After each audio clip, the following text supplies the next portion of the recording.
We mentioned James Lankford, very conservative senator of Oklahoma, who's been running this bipartisan negotiation. He spent the day yesterday fighting against his own colleagues making the case for this bill. I would also remind folks, during the Trump administration, we also had days of more than 4,000 people that were illegally crossing the border under the Trump administration in 2019, and they were struggling because there's gaps and loopholes in the law. So we actually have this bill came out yesterday, Sunday. The first procedural vote is Wednesday, and that procedural vote is literally just open it up to be able to go through it and to be able to say, are we going to debate it this week?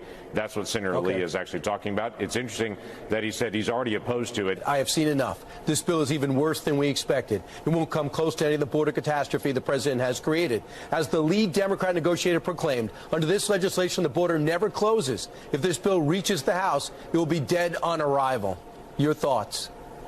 Yeah, unfortunate that he would step out and be able to say that right away before, obviously, he had had a chance to be able to read it as well and to be able to go through it. The key aspect of this, again, is are we as Republicans going to have press conferences and complain the border's bad and then intentionally leave it open? So, Joe, Senator Lankford calmly rebutting all the arguments that his own colleagues are making against this, in many cases misrepresenting the text of the bill to make an argument against it. Yeah. He's calmly correcting it. And I think he's been surprised, and we can talk to Jackie and others about this, about how his Republican colleagues who helped him get this together are now turning on him and going the other way in the service of Donald Trump. Well, and of course, you have the Speaker of the House who claims that the Bible guides him. Claims that Jesus, I guess, must have told him, I don't know, I didn't read this part of the Sermon on the Mount, but to gain power by lying. To gain power by pushing the big lie. As Liz Cheney said, he was the chief proponent of the big lie. He didn't believe it, but said, I need to do this to get close to Donald Trump.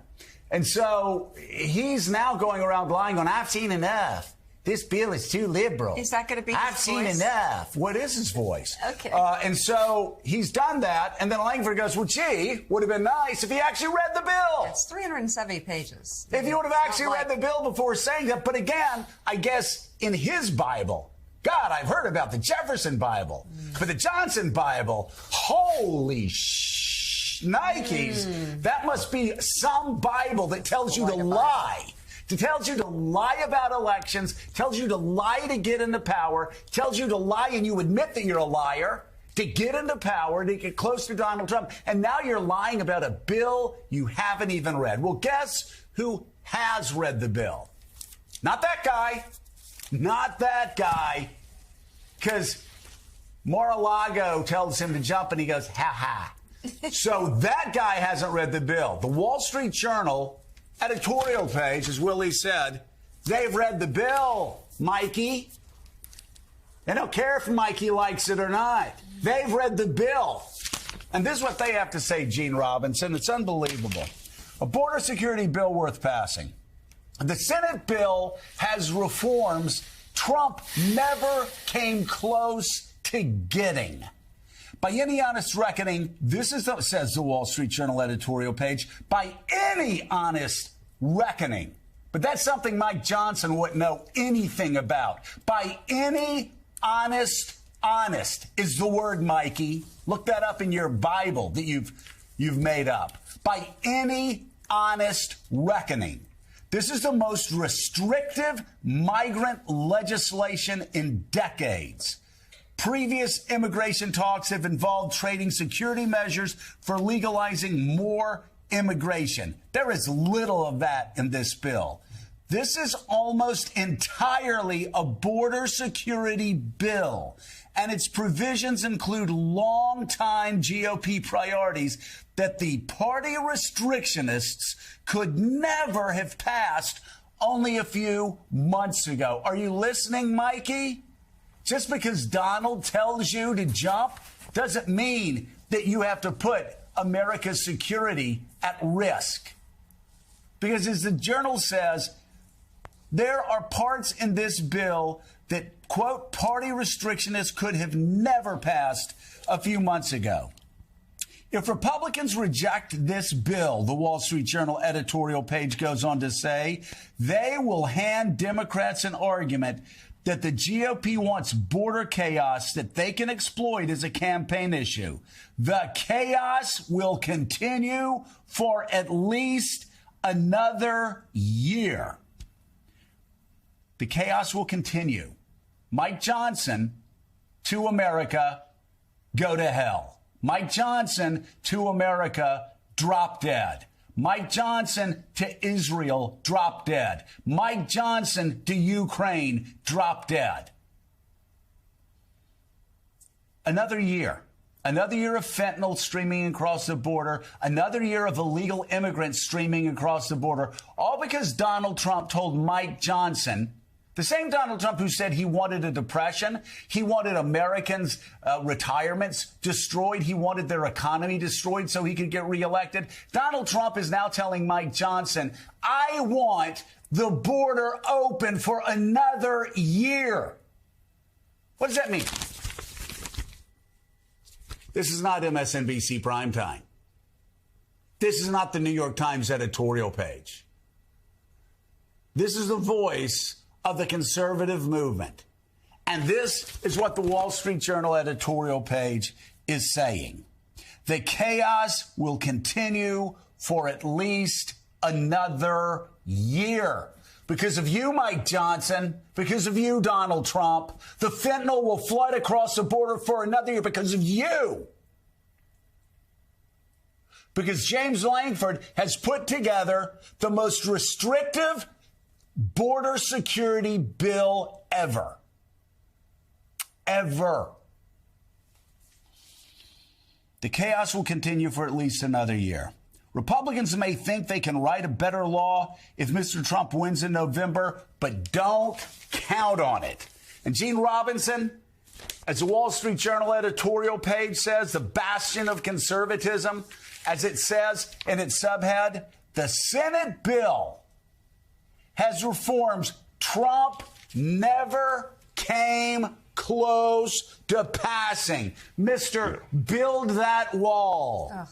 Mr. Put children in cages. Mr. I'm the toughest president ever on illegal immigration. Never, ever did Donald Trump come close to getting legislation this restrictive and so restrictive that border security agents are begging Republicans, please pass this.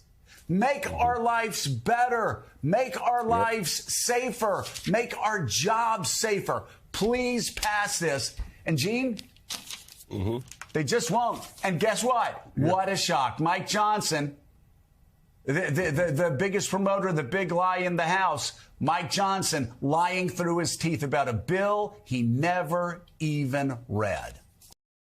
That's the hour. Gene, your new piece for the Washington Post is entitled Biden won the South Carolina primary by 94 points. Trump could never.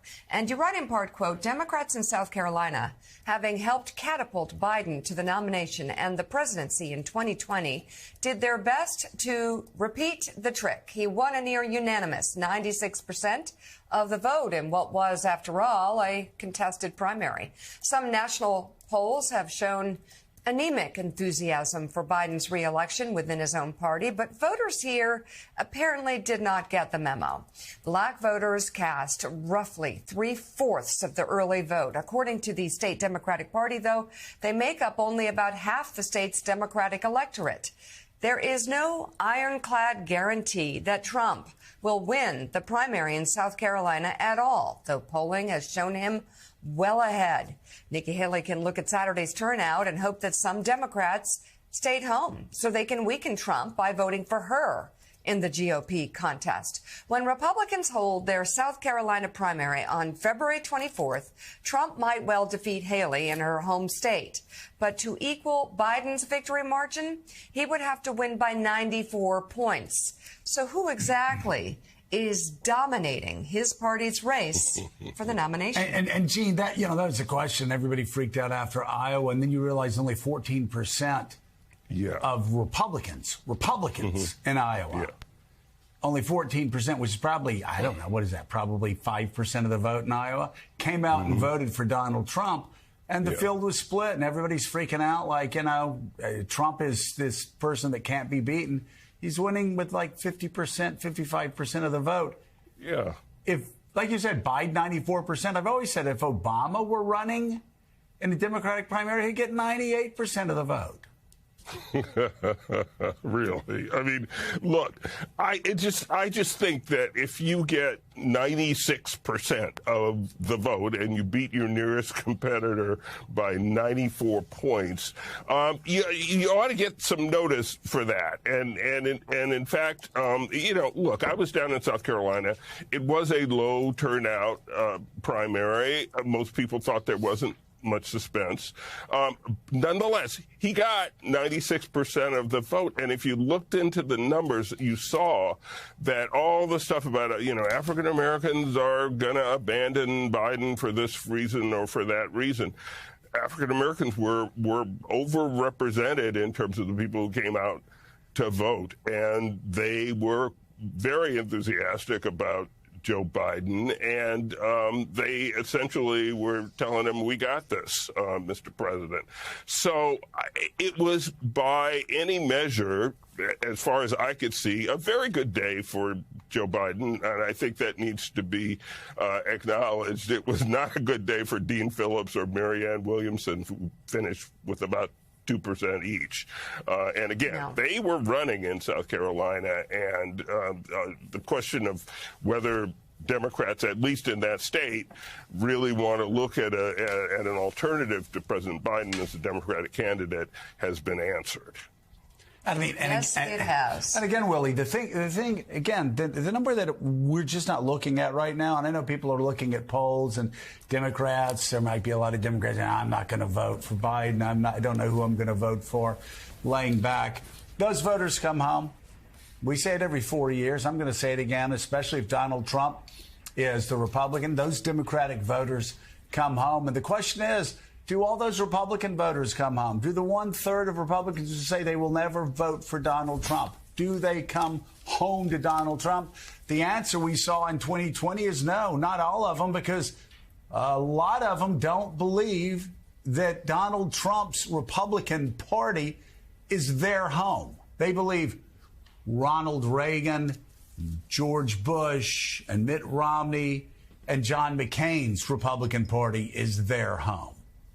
As our friend Jim Messina says, the best way to predict how people will vote is to watch how they vote. So now we've seen some voting, and we saw it happen. Instead of all these polls and going back and forth to which one to believe and which not to believe, we saw how they voted in South Carolina, as you and Gene said, a massive number, not huge turnout, but a massive number for President Biden. We were talking yesterday about the NBC poll, which had some discouraging news top to bottom for President Biden. Comes on the heels of some other polls where he was actually doing better head-to-head with Donald Trump. It's hard to know where it all settles out. But at this moment, with, 8, 12, 10 months ahead of the election, how are they feeling at the White House right now? Yeah, we can safely say the election is this year. Yeah, when exactly? Some quick math failed me there. Yeah. Yes, I mean, first of all, the biggest thing about polls is that it is February, and the election is many, many months from now. You're right. The White House was liked some of the polls they were seeing recently.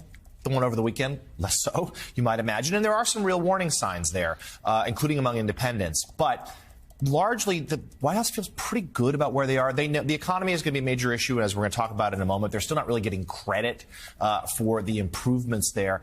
But they have their own polling that shows that President Biden is doing pretty well with independents, those swing voters who often decide these elections. That Trump won in 16 and very much did not win in 20. There's no sign those voters are going back to Trump for 2024. So the Democrats feel good about them. So they recognize it is a base issue. And right now, they candidly admit they have issues with their base, with voters of color, with progressives. The war in the Middle East playing a big part in that. But they also feel like they've got time to win them back. They can point to their accomplishments. And more than that, Mika, there are two outside forces here. One, they believe this, like the last couple of elections, will be in part decided by abortion rights. And they feel like choice will drive voters back to Donald Trump. And they also feel to Joe Biden. And they feel like because Donald Trump is going to be the name on the other side of the ticket, there will be people out who may not love Joe Biden, but they're going to make the choice to vote for him again because they can't stomach the idea of going back to Trump. I mean, can you imagine? I mean, I can imagine being a Republican because I was a Republican a good chunk of my adult life.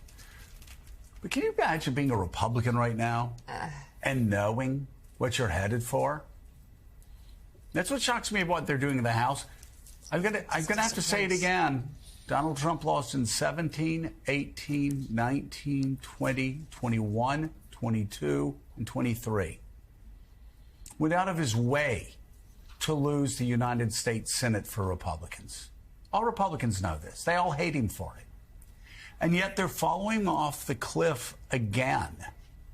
Nobody trying to stand as a check. Mitch McConnell now not trying to stand as a check between Donald Trump and a political catastrophe for Republicans. They're keeping the border open. The Wall Street Journal says they've chosen to keep the border open for another year by saying no to a border security bill that the Wall Street Journal editorial page is saying Trump can even the toughest border restrictionists could have never dreamed of getting 3 months ago what they're getting now. And yet they're saying no.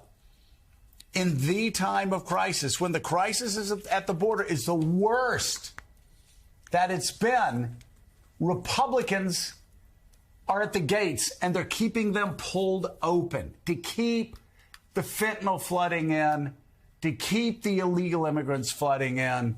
We saw what happened in New York City with just a flood of migrants coming into the United States, cities not being able to handle it, people along the border not being able to handle it. And we have a solution. We have a solution. And Mike Johnson goes, no, thank you. No, thank you. That's what he says. No, thank you. All right. Despite a robust jobs report and soaring stock market, President Biden continues to face headwinds when it comes to convincing voters the U.S. economy is strong. While the price of gasoline has dropped, other items like groceries are still expensive. And this really is. If there's one issue that stays there, I always remember, my dad in our family, my dad, of course, filled up all the gas, filled up gas tanks, and he went grocery shopping. Oh, yeah. And George would give us a report when he came back. Can you believe about the milk costs? Can you believe how much? And we would hear it, Yeah, but that's every Saturday when he would come. It's a great Everybody gauge. has to buy groceries. It's a great gauge. In fact, according to Pew Research, 72% of Americans say they are very concerned about the cost of food and consumer goods. Our next guest is taking a look at what's driving those prices so high. Joining us now, White House economics reporter for The Washington Post, Jeff Stein. So, Jeff, what is it? Yeah, grocery prices are still climbing from when Joe's dad bought them. It's incredible.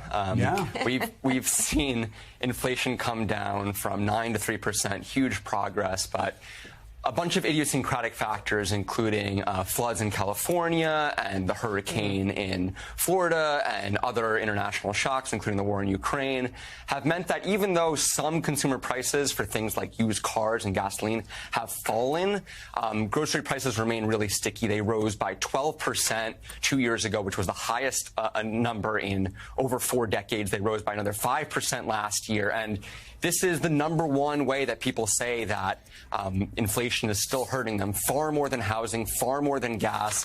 As Joe was saying, this is the critical economic issue, and there's no really easy option for the Biden administration. They have approved the biggest expansion of food stamps in generations, and that has been huge for keeping the bottom 40 million or so people from really facing a much bigger spike in food insecurity. But if you're right above that threshold in sort of the lower middle class, you're not really seeing that benefit, and you're also being crushed by, these huge increases. We've seen some price normalization, lettuce, eggs, tomatoes, apples, all those things have come in the right direction, and the White House is really eager to continue to see that progress as some of these, as I said, idiosyncratic supply chain factors play out. But the volatility of it is really shocking to people. And, I do my grocery shopping, and you see just things that seem inexplicable. And that makes people feel, according to the Democratic pollsters I talk to, like there's something that's wrong with the economy, something fundamentally broken or out of control that makes them feel this sense of instability, even if their wages are up substantially. So, Jeff, if inflation is ticking down, and it is broadly in this country, which is a trend in the right direction for people who go out and buy things, everybody in this country, What is it specifically? You mentioned the supply chain. What is it specifically about food prices that remain so stubborn? I was at the Stop and Shop yesterday, and it remains staggering when you get that final number up there on the screen. It can't be real, but it is. And is there hope that they can tick down here in the next few months? There's a lot of hope for the Biden administration in that the Agriculture Department is still projecting basically flat food inflation for this year. So that's a really good sign if you're a Democrat that things will not continue to get worse. But really, we're in this era of climate-related agricultural industrial shocks that have really made this situation very, very volatile. And, you know, we had an avian flu outbreak. 80 million birds were affected in Florida because of the hurricanes. You had the worst citrus output since the Great Depression last year. And while those individual things will normalize this year, we don't know what, you know, the current natural disasters in California or other global natural disasters could cause. We've also seen a bunch of nations institute export restrictions in the wake of the war in Ukraine. When global commodity prices rose, a lot of nations said, we're going to keep our stuff here, which made sense for them, but sort of reduced global supply. And since these are such global markets, we continue to see, you know, sunflower oil and other kind of important products that come from Southeast Asia in particular. A lot of those nations are holding onto their product, and that continues to suggest that we'll see this weird volatility through the year. All right, White House economics reporter for the Washington Post, Jeff Stein, thank you so much for your reporting and insight this morning. Security in New York City and across the state is coming under renewed scrutiny following the beating of NYPD officers in Times Square by a group of asylum seekers. Joining us now is the Democratic governor of New York, Kathy Hochul. Governor, it's good to have you on. There's a lot to talk about overall in terms of the investments that you have made to combat crime, $772 million to address crime specifically. But first, is there any update on the situation with the migrants who attacked the cops, who had said they should be deported? Do we even know where they are? Well, we know where some of them are, but I have to first say that was an abhorrent act. And anyone who thinks they should have been let loose, I have a big disagreement with. A number of them, we think, went on a bus. They were freed because no bail was posted. I worked hard to change the bail laws in New York State. Those crimes were bail eligible. They had a right to be held. And, you know, the district attorneys may be bringing new charges, but it's frustrating. It never should have happened. And you don't put a hand on a police officer anywhere in the state of New York and get away with it. Yeah, so did the system break down, or what happened here? You can ask the district attorney. However, what I have been told by him and his office is that they were not clear on actually who the perpetrators were. It was kind of a chaotic situation, maybe 6 to 8 people involved. They wanted to make sure they had the right person. But you can hold these people while you're still investigating. You don't let them out. And so you ask for bail, a judge grants it, and then you hold people until you figure out exactly what happened. All we know is they were New York City police officers beaten on the ground by migrants. And that's not acceptable anywhere. Right. And if they are able to track down these perpetrators, you say they should be deported immediately? No, not immediately. I want them to go through the justice system. I want them to be prosecuted. I want them convicted. I want them to do time in jail, and then we deport them. Because if we just send them back to their home country, who knows whether there'll ever be any consequences for this act. So, no, let them go through the process. But ultimately, they're actually one of the 100 crimes where we can cooperate with immigration services and have them deported. Governor, good morning. As you say, you've been working on bail reform for a couple of years now, so you have sort of a broad view of this. What is your sense of where the hole in the system is right now? A judge would say, well, I don't have enough discretion to make these choices about whether to hold offenders for bail. The DA sometimes didn't even ask for bail. The cops, meanwhile, are on the butt end of all this, and when the cops, just people walking up and punching them in the face on Saturday night in Times Square because they think they can operate with impunity. So where is the hole in the system as you've studied it? Well, there was a hole in the system. The bail laws that were changed under my predecessor took away the discretion that judges one time had to say, you know, this person has a history. This person is likely to do it again. This person's crime was so serious, we really don't want them back out on the streets.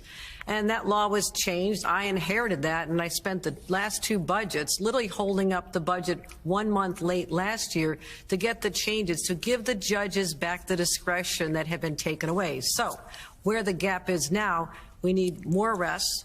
We need more prosecutions, and we need district attorneys to ask for bail in bail-eligible cases, and there are many, including hate crimes, which had not been included before, crimes like this. And so the judges ultimately have the discretion. So we're asking, we see a disparity. Let me explain. We see a disparity in how this is being applied across the state. Recidivism is now down as a result of these changes, but we see different judges, different views, I suppose, on how this should be applied, upstate versus downstate. So basically, the law is correct. The law gives them the power to make sure that people who will commit crimes again are not put on the streets, like repeat offenders, all this shoplifting that's going on in New York City.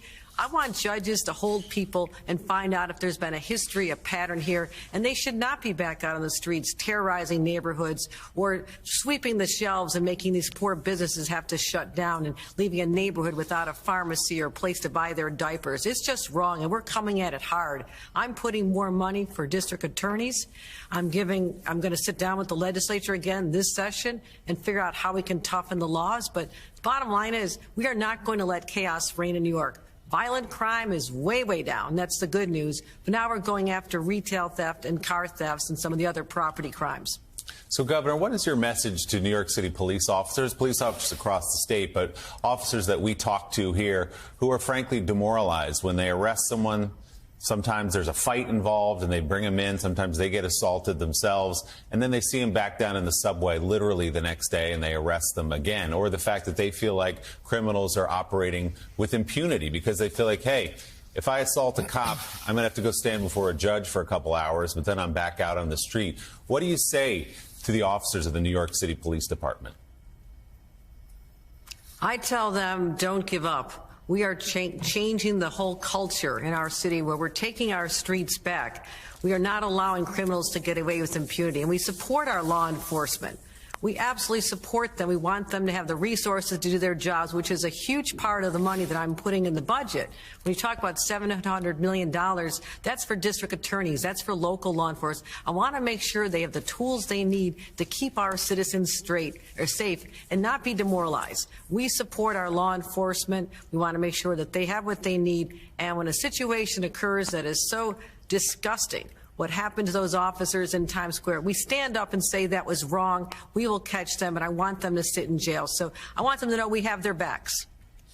So, Governor, you and some of your Democratic gubernatorial colleagues have expressed real concern about the situation at the southern border that is allowing migrants in.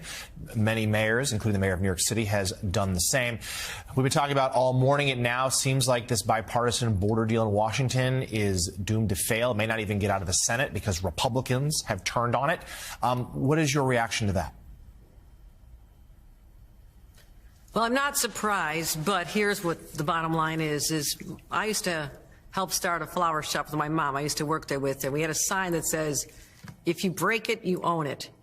The Republicans are breaking this deal. Now they'll own it. Now they will go on defense, and we're going on offense. Because guess what? There was a solution sitting right in front of you. It was gift wrapped. You could have taken it. You could have helped solve this problem. And I guarantee Republican governors on the border wanted this to happen. It's not just, you weren't just trying to help a place like New York, which has 172,000 migrants right now. This was to help all of America be safer, to stop the flow of fentanyl from coming in, to stop some bad actors. And we know Iran is not real happy with us right now, and we're starting to retaliate. I don't know that they're not coming in on the southern border, but Republicans don't care. All they want to make sure is they create the chaos, blame Democrats, and make sure that their favorite person, Donald Trump, who they take orders from even still when he's out of power, which is frightening, that he's restored to power. That's all they care about. So if you won't change the status quo, you now own it. And I'm going to make sure, as governor of the state of New York and as the leader of the Democratic Party here, I have 6 battleground districts. And the Republicans running in those Biden districts are going to wear this. I've already put them on notice. I said, yesterday I called every one of them out. I said, the 10 of you have the power to band together and demand this change happen in the House of Representatives. And if you don't, you now own this problem. So, Governor, one of those battleground districts, the 3rd Congressional District, polls are open there for a special election to replace Congressman George Santos, a seat that a short time ago many felt that Democrats were a sure thing to win. Polls now suggest it's very tight with the border and migrants being an issue there. Give us your take as to your level of concern as to what's happening in that district. We'll win that seat. We'll win that seat. I mean, again, I won a special election in the state of New York, and it comes down to turnout. It's always a challenge. It's not a traditional election. That being said, what the Republicans just did by refusing to bring this to the floor, Mitch McConnell going back on what he said he would do, and the House Speaker saying it's dead on arrival, those Republicans in our state, including in the 3rd District running, just signed a suicide pact together. They're going to be hung with this. And so now this can be played against in the waning days. This election on Long Island it's just in a couple of days. It's on the 13th of February. So now the dynamic has changed dramatically. I want to know whether or not Tom Suozzi's opponent, and I support Tom Suozzi, Mazi Philippe, who we don't even know a thing about her. I mean, this is like George Santos all over again. What do we really know about her? I don't think the voters of that district are going to be fooled again. But when they realize that she had an opportunity at one of the fundraisers, when they're all the Republicans establishment from Washington are coming in and raising money, and the Donald Trump mega crowd are raising money for, this is New York State, by the way, raising money for a person who is absolutely anti-choice, has said she will not support a woman's right to choose. If they're going to help fund her, and now she's got a party that walked away from a border deal, she's going to own that too. You broke it, you bought it. Democratic Governor of New York, That's Kathy right. Hochul, thank you. Thank you very much for coming on the show this morning. We appreciate it. We'll talk to you again very soon, we hope. Thank you. We turn now to the war in Europe, which is nearing 2 full years of active combat. Ukrainian President Volodymyr Zelensky is working to rally his troops, thanking them for destroying enemy targets and for defending their home country. However, Ukraine's fight against Russia's invasion is now grinding through its 3rd winter, and supplies are running low. The Institute for the Study of War says delays in Western security assistance are compounding Ukraine's shell shortage. Joining us now, Independent Senator Angus King of Maine. He's a member of the Senate Armed Services and Intelligence Committee. Senator, first of all, if we could get support for Ukraine in our Congress, how quickly could we get supplies to them? Well, it could be in a matter of weeks if we can ever get the bill through. This bill to support Ukraine, you know, has been pending since about October.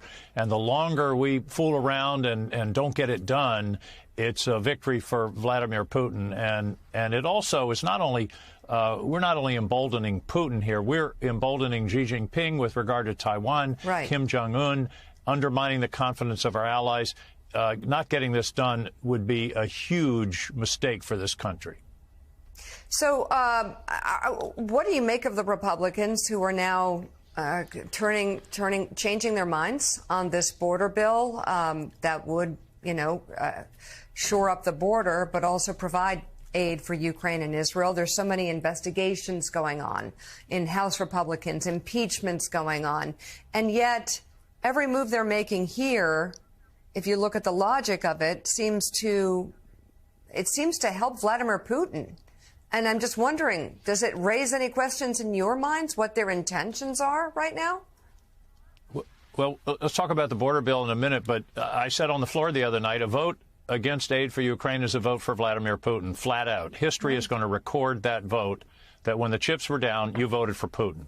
And because without this support, I don't think Zelensky and the Ukrainians, who have been incredibly brave, they're the ones doing the dying here. They're asking us to send them arms and ammunition, and they're on the front lines. And it's unconscionable that the United States of America would walk away in this kind of situation.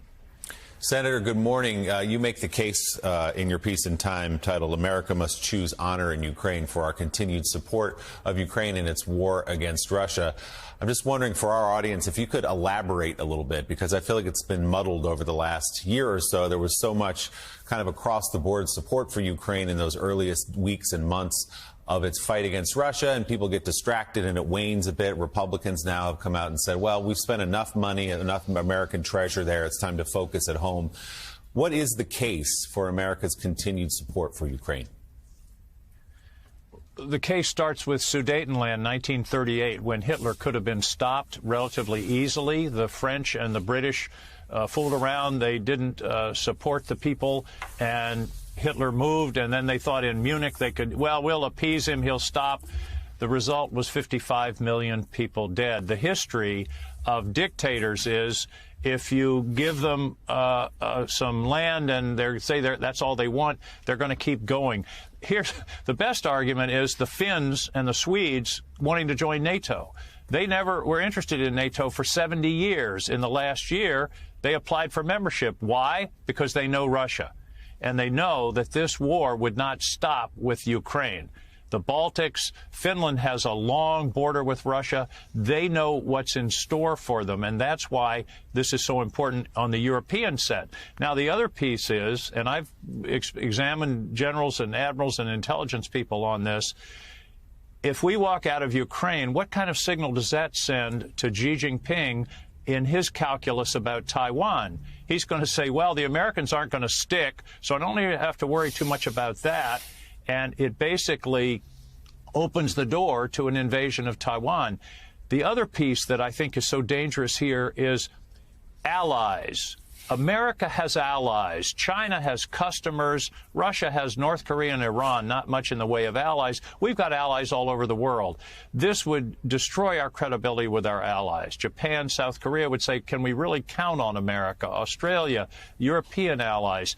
And to do this, to embolden dictators, undermine the confidence of our allies, would just be a disaster. It would haunt this country for generations. And Senator, President Biden has certainly said that it would mean America's word wasn't any good anymore if we didn't follow through with our commitment to Ukraine. So, but let's turn you now to matters here at home and what we've seen this week in the Senate. The remarkable about-face yesterday among top Republicans, including Minority Leader McConnell, now coming out against this bill, suggesting that the politics at the moment have changed, which means they've got their cues from Donald Trump, who wants to keep the border alive for an election year issue. So tell us about what you're seeing there on the border, and just frankly, what sort of faith can you have right now in the Republicans keeping their word and getting anything done?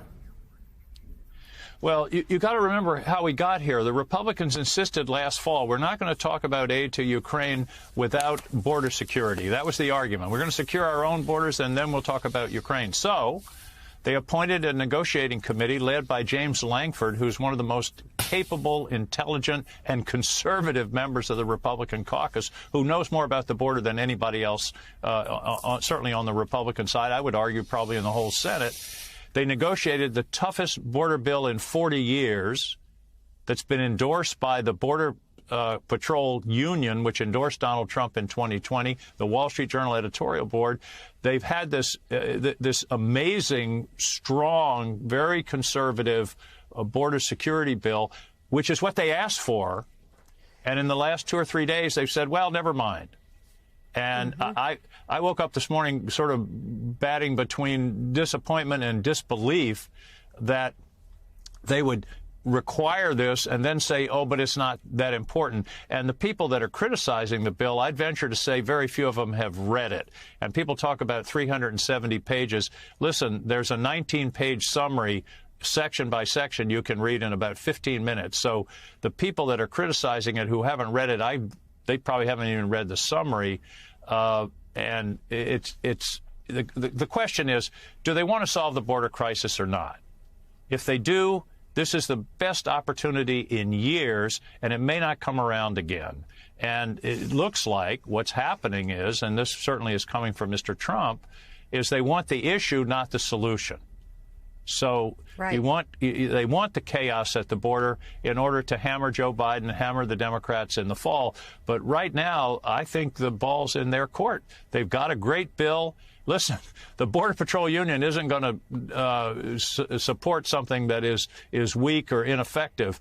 It was amazing when they came out for this bill yesterday, and it was even more amazing when my Republican colleagues started heading for the exits. I don't get it. Well, I do get it. I guess I get the politics, but boy, the policy's terrible. It is, and they will own this chaos. I'm not sure they want to do that. Independent Senator Angus King of Maine, thank you very much for coming on the show this morning. We appreciate it.